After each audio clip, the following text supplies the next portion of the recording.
coming at ya with a beer review. That's right. So, you know, sometimes that little green monster comes out, right?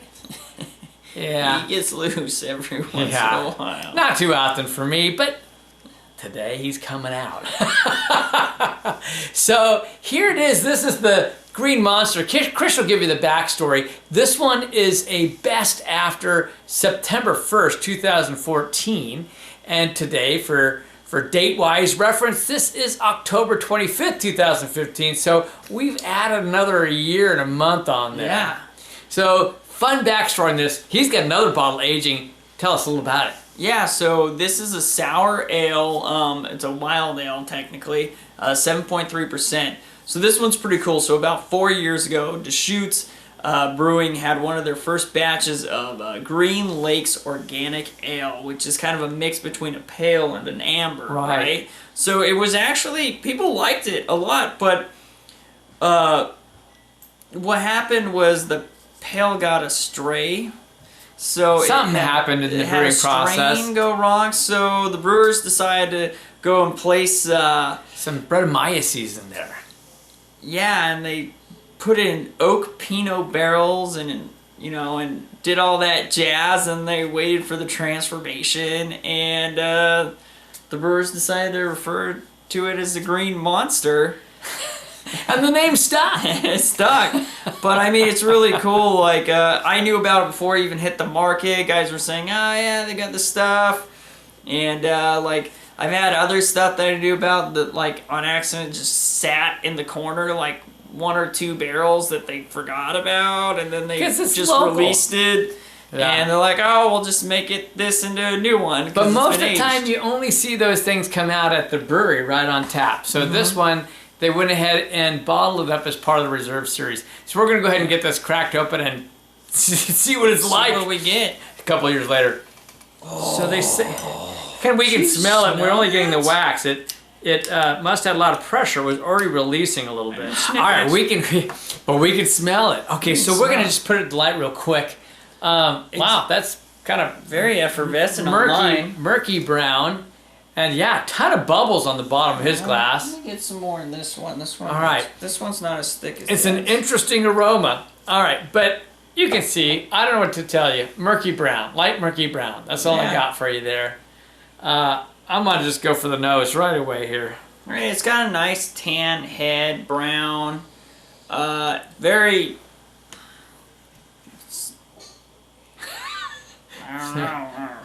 Oh man, I got so much caramel off this. This apple. It was like a caramel apple. It is. It's like a caramel apple. I was smelling apple at first, and now I got more of the sour. Yeah. As we broke the seal, I was smelling more like a green apple, but it was an apple nonetheless. But I get a ton of caramel. Oh, Green Monster, green apple. Oh my God, you get a little bit of the bread. Okay, the Pinot, man. Yeah, you get Pinot's coming through. And a bit of the oak on there. This has some character, man. You get a little bit of funk on there. You get the bread, some funk on that. But with caramel, I mean, that was a rich caramel nose coming off of this. It's got the Brettanomyces. It's got the a little caramel and this, plums, little apple. Maybe that's like fresh plum more than caramel. There's like the sweet plum kind of a scent. Well, it's weird because it was supposed to be a pale/amber ale, so we're getting a lot more flavor base from it than you usually... I mean, I drank the Cascade Lakes all the time. I enjoyed it. It was a good organic beer, but this has got way more to it. The nose. You get a little bit of tart fruit, you get the caramel, you get those plums, you get the green apple caramel, maybe even a hint of vanilla. Let's do it. Let's try this. Yeah, cheers.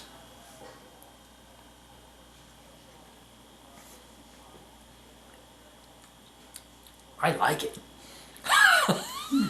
I feel like the Life cereal commercial. Ask Mikey, he likes it.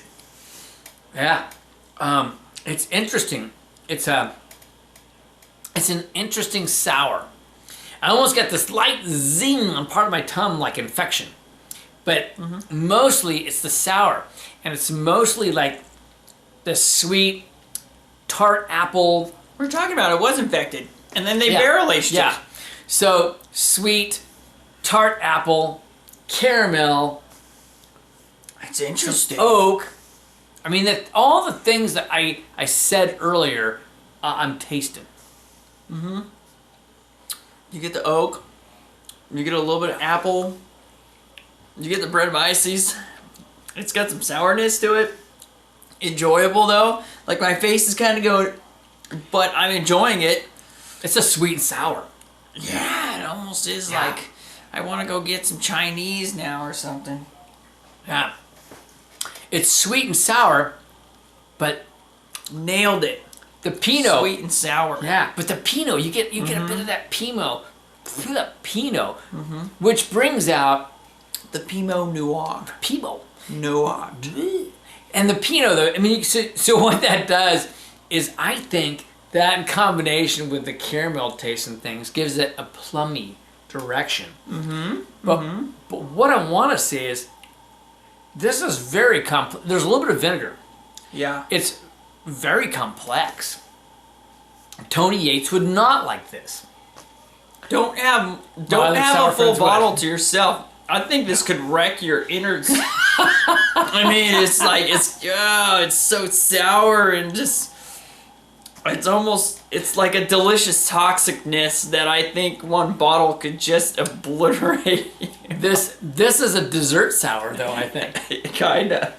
But with vinegar, it's balsamic, like Yeah, it's like it's a balsamic yeah, vinegar. you wouldn't want to drink 22 ounces of balsamic vinegar. You're not gonna want to drink 22 ounces. But I mean, of this. I don't know. I mean, it would be It's like- really hard to take balsamic, add some, sweet green apple, and put it on French oak with, sure. It's weird because I know the beer that this was beforehand. And it's just like, What? I'm trying to like put the two together. It's like this is a whole different beast. This would be hard to find. Now, if you have enough money, you might bribe one off of him, but the way he's reacting, I think he's going to keep it. Yeah, I'm going to. I'm going to age it longer and see what happens. Yeah, there are hints of a lot of things going on. You definitely have that balsamic vinegar, you got the cherry, the oak. You get a little bit of the Pinot, apricot in there almost. Intense. That's where I'm going. So, all right, we're going to... I think we might have to let this air out a little bit. Yeah, Let it warm up. I think we might let this sit. We're going to come back. Yeah. We've let it warm, change. It was getting more, the vinegar was increasing just as we were finishing up. But it seems like it's mellowed some. Smelled out. It is smoothed out. And the vinegar has decreased back again. When we first got it, the sweet flavors I thought were very bright. Uh-huh. The caramel was very bright. It was an intense caramel. And that's kind of, for me, that's come down quite a bit. Quite a bit. The vinegar went way up. The vinegar's still there, but not in that intensity. And the whole thing is just smoothed out. And we're talking, I don't know, how long have we gone? Like 20 minutes, half hour? 20 minutes, half hour. So, I don't know. How would you describe this now?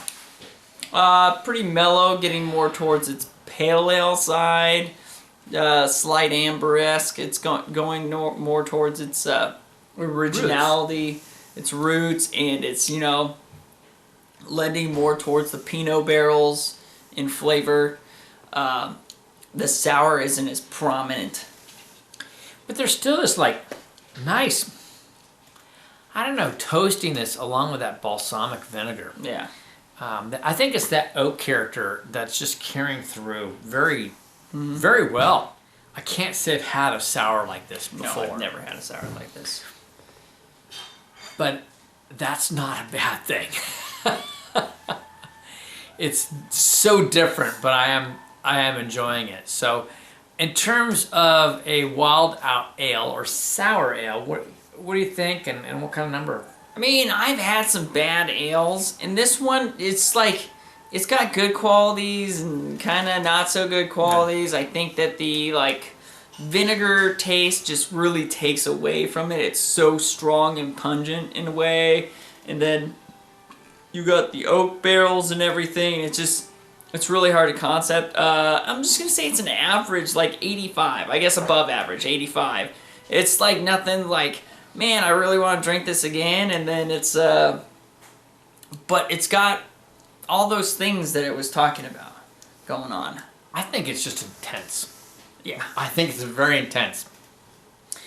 When we first opened it, it was freaking intense in a very good way. And then it got more intense with balsamic, and it was just filling my nose. I had to just let it sit it down. But there's so much depth to this in terms of types of flavors. That's why I have to give it a high score on a sour for me. I'm giving it a 91 on a sour ale.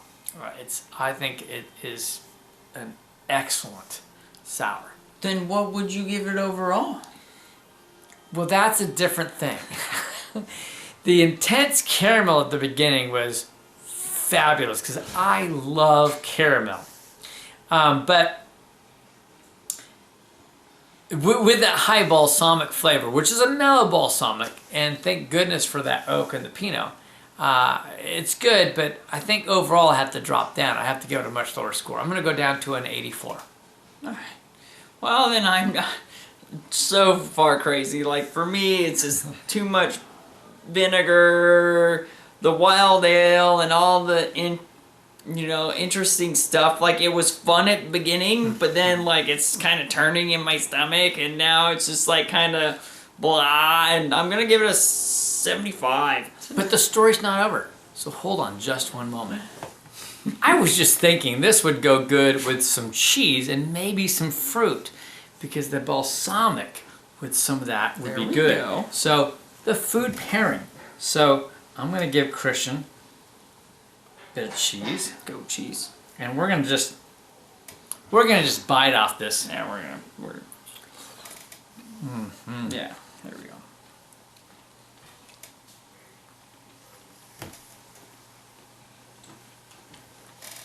I'll see what happens.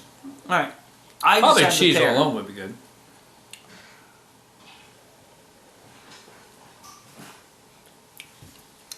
Makes really sour. But the balsamic kick is down. Mm-hmm. The sour's there, but the balsamic kick is down. I'm gonna have the cheese only now. Okay.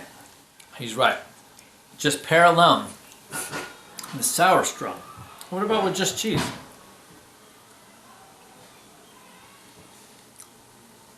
Oh yeah, it's way less intense. In fact, some bright flavors come out now. Bright flavors. You actually get more of the oak and the Pinot. Paired with goat cheese. I just thought that would be fabulous. Well, here it is. It's the Green Monster from Deschutes Brewery. Quite the sour ale. Try it with cheese and pear. Hey, life's too short, folks. To not eat food and drink beer. That's right. And we'll see you eating and drinking On the next beer review. Oh, we will. Cheers. And there you have it. So here it is, Clements Homebrew. This is the wrong bottle. Woo!